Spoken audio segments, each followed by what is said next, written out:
Welcome to the Salmon Runs YouTube. Enjoy the video.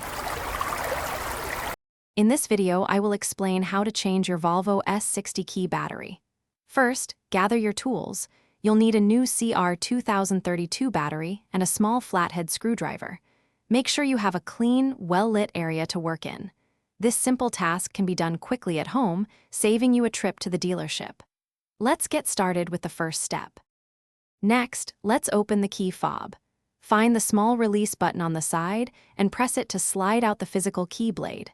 Now, carefully insert your small flathead screwdriver into the seam where the two halves of the fob meet. Gently twist the screwdriver to pry open the casing. Take your time to avoid damaging the plastic. Now for the battery replacement. Observe how the old battery is positioned before you remove it.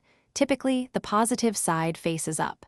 Gently pry out the old CR2032 battery.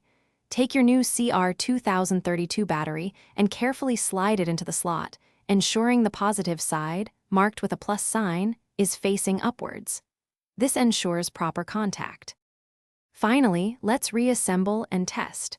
Carefully align the two halves of the key fob and press them firmly together until they click securely. Slide the physical key blade back into its slot until it locks. Now, head to your Volvo S60 and test the key fob's lock and unlock functions. You should be all set with a fresh battery. Thanks for watching. Consider subscribing if we helped you.